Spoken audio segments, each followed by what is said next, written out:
Hello, this is the Midday News. Thanks for joining us. Two senior officials of the Independent Commission Against Corruption had been formally referred to the police for independent investigation for alleged involvement in financial misconduct. The Police Commissioner David Manning confirmed the receipt of a formal referral from the ICAC Commissioner Andrew Forbes pertaining to the conduct of the senior officers.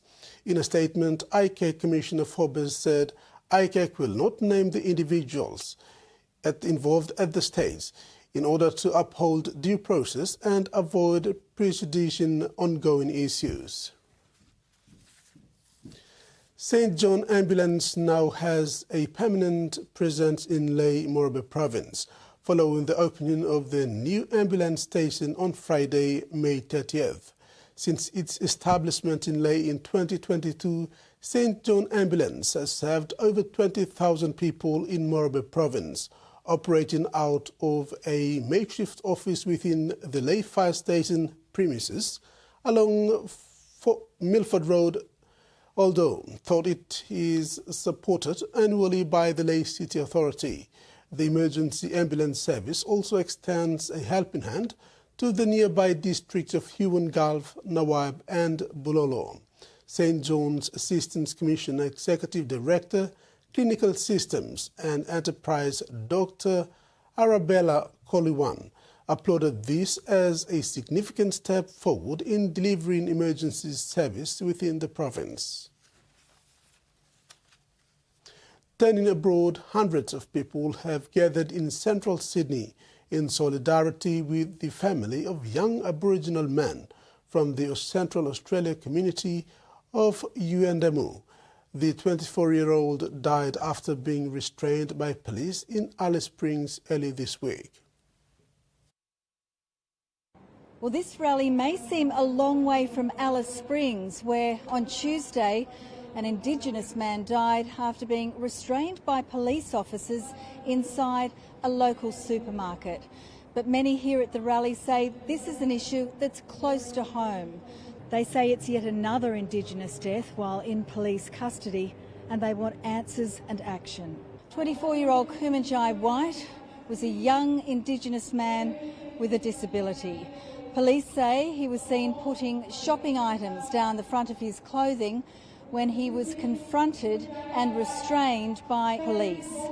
Many at this rally say the actions were completely unjustified. They've expressed their anger, they've expressed much sorrow, and we've heard calls for action. The family, the community demand an independent investigation. I'm a black mum right now, so if you see me struggling with my words, put your heart and put your mind in the soul of a black mother right now. An autopsy on Wednesday found the cause of the man's death was undetermined. Northern Territory Police have rejected calls for an outside investigation into what happened, but advocates say they'll keep campaigning for that to happen. Tomato growers impacted by strict restrictions following the detection of a fruit virus last year say they hope they can now rebuild their lives as the South Australian government considers relaxing the rules. Officials says they've given up hope of eradicating the tomato virus and are now focusing on managing it. In the bin, and hundreds of job losses were the consequences for Perfection Fresh last year when a tomato virus was first detected. It was heartbreaking, it was devastating, words fail me. But it was terrible. One of the worst days of my career was the day that I had to stand in front of nearly 500 people and tell them that we had no job for them. The major fruit and vegetable grower north of Adelaide was one of 3 impacted businesses to face strict restrictions after officials decided to try to eradicate the tomato brown rugose fruit virus in South Australia rather than manage the virus. Now, the National Management Group has conceded eradication is no longer possible with the virus detected in Victoria. For the 3 businesses, it's been incredibly difficult. And for others who were originally trace properties, it was also very challenging. But we have over 200 growers here in South Australia, and they have been able to continue to trade with the other states throughout this time. It could have been better managed, in our opinion. We advocated from day one that this virus needed to be managed and eradication was impossible, we thought. Despite the changed approach, the 3 impacted businesses will continue to face strict conditions when moving tomatoes interstate, at least for now. But the government says it's now weighing up options to change those testing requirements. We're working with the other jurisdictions to work out what that will look like.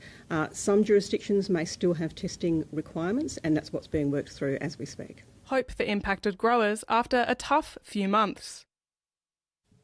Tasmania's largest transport infrastructure project is complete, with the kilometre-long Bridgewater Bridge opening to traffic today. But before it is overrun by cars, pedestrians were allowed to take to the bridge on foot today. It's essentially been 20 years in the making. Thousands of people are taking part in a ceremonial walk over the newly constructed Bridgewater Bridge, which further connects northern Hobart with Tasmania's Midlands and onwards to Launceston. We chatted with a few of the locals to ask them what makes this such an important occasion. Why did you want to walk over the bridge today? Because it's new. And we watched it come from the start to finish. Watched it all the way, yeah. I worked here at Bridgewater for 30 years and I never thought I'd see this day. Never did. Asking to get over here, you got no idea. And this is my family that surprised me to do it. I wasn't going to do it, but I'm glad I did. I love it. I love this bridge. I never walked on the bridge before, so I didn't get the Hobart or the Bowen, so I got this one, yeah. I'll go on the bus and go to the bridge. Just for the experience, like a one-time experience, you know? Like it's really big. Hello!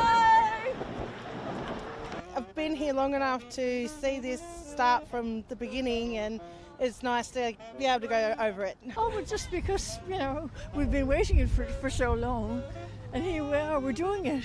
At $786 million, the new 4-lane bridge essentially replaces the old 1940s 2-lane bridge and allows for continuous flow of traffic up the centre of Tasmania. It's been a long time coming, with some funding first promised way back in 2004 before political disagreements over scope and priorities meant it was essentially put on hold. But construction did finally start in 2022 and it's largely been finished on schedule.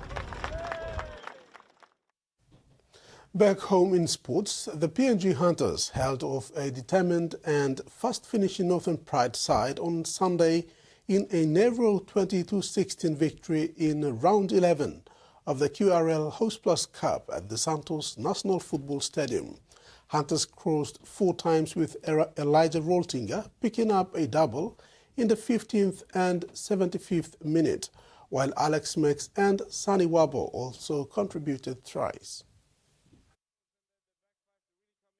Despite having to repel a late surge from the Pride, PNG Hunters coach Paul Ayton expressed bitter disappointment at the Hunters' high error count that kept their opponents in the game right till the end. Ayton highlighted that everybody wanted to score from every play, resulting in errors that did not help their cause. But they were lucky to get away with the win in the end. Frustrating, very frustrating. Really happy for Pride to come up. I know a lot of them, that was their first time. I think everyone bar 2. So they came up and spent the day here, us there. So it was really, really good. And but yeah, to the game, frustration, I think. Yeah. What was it like? Yeah, we have times set in place already prior to the game, but then some Mangil sweeping finish, so it changes how we have to interchange, unfortunately. Right. But Appel's only 3rd game back, so we really look after him as well. Yeah, I think main thing for us is just all in ball. We just I think everyone wanted to score a try, I think, today, which is really unfortunate. The Hunters will now prepare for the next game against Redcliffe Dolphins this Sunday at the Santos National Football Stadium. For Northern Pride captain Nick Louis Toso, while it was another disappointing day for his boys, he credited the PNG Hunters for the win. He added that they were the better side on the day. Yeah, all credit to the Hunters. They were the better team today.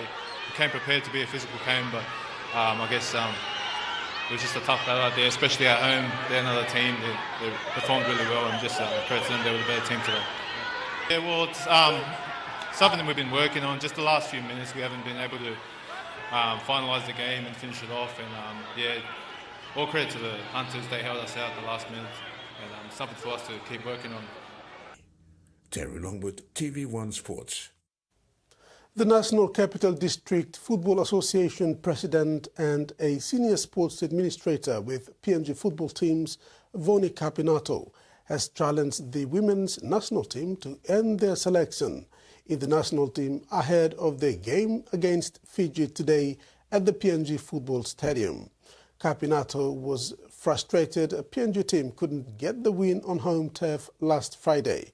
She said the 2-2 draw was not a good score line at home, and the PNG team must justify their selection and show football fans they deserve to be selected. Capinato also calls on football clubs in the country to up their game and get their players fully fit, as this helps lift the performance of the players when participating at the national level. These 2-game international friendly matches will prepare both teams ahead of the Oceania Football Confederation Nations Cup in Fiji next month. I want to see the girls to be more hungry, you know. We have beaten Fiji a lot of times, and for me, I'm not satisfied with the game on Saturday, on Friday. I want to see them more hungry and take the game on. I'm scared if our girls are taking things lightly in this game tomorrow, and I hope they learn from the hard game on Friday last week, and they should live by Monday's game. So I wish them good luck, and I believe they can break through if they're taking things serious and fight to the final whistle. And that ends the midday news update. Do join us at 6 tonight for the main bulletin.